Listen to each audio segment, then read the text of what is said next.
सत्संग की महिमा सुनाइए। भगवान मुस्कुराते हुए बोले, नारद तुम यहाँ से आगे जाओ, वहाँ इमली के पेड़ पर एक रंगीन प्राणी मिलेगा, वह सत्संग की महिमा जानता है, वही तुम्हें समझाएगा। नारद जी खुशी खुशी इमली के पेड़ के पास गए और गिरगिट से बातें करने लगे। उन्होंने गिरगिट से सत्संग की महिमा के बारे में पूछा।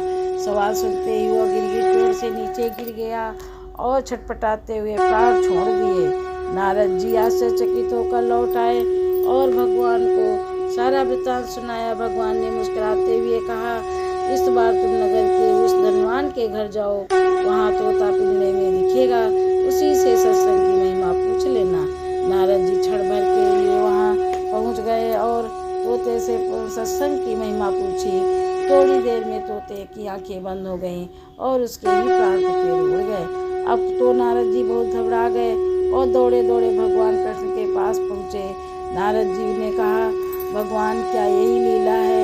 क्या भगवान सत्संग का नाम सुनकर मरना ही सत्संग की महिमा है?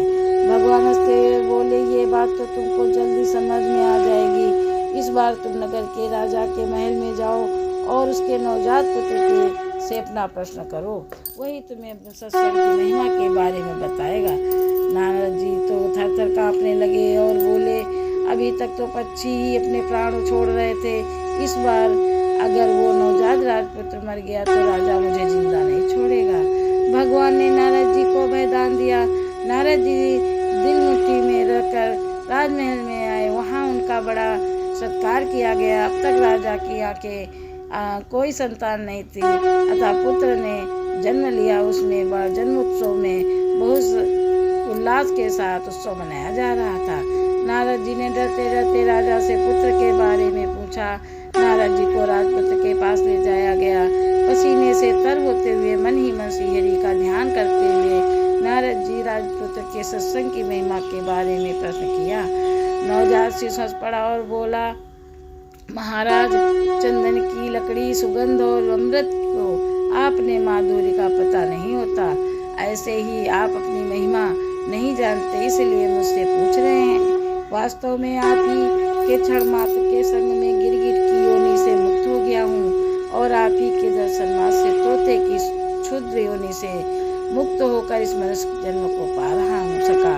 आपके सानिध्य मात्र से मेरी कितनी सारी योनियाँ कट गईं और मैं सीधे मानव जन्म तन में ही नहीं पहुंचा, बल्कि राजपुत्र में ही बना। ये सत्संग का अद्भुत प्रभाव है।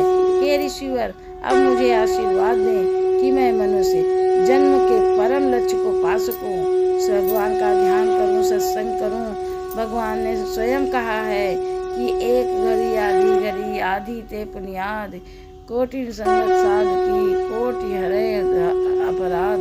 कहते हैं कि चाहे आप 1 घंटा नहीं, आधी घड़ी का नहीं, एक पल का ही सत्संग करें, भगवान का ध्यान करें, नियमित रूप से सत्संग को अपनाएं। आइए हम सब पूर्णिमा पर मिलकर यही संकल्प लेते हैं गुरु पूर्णिमा पर कि हम सत्संग अवश्य करेंगे और नियमित करेंगे, तथा अपने मन ध्यान को लगाकर भगवान में उसका मनन भी करेंगे।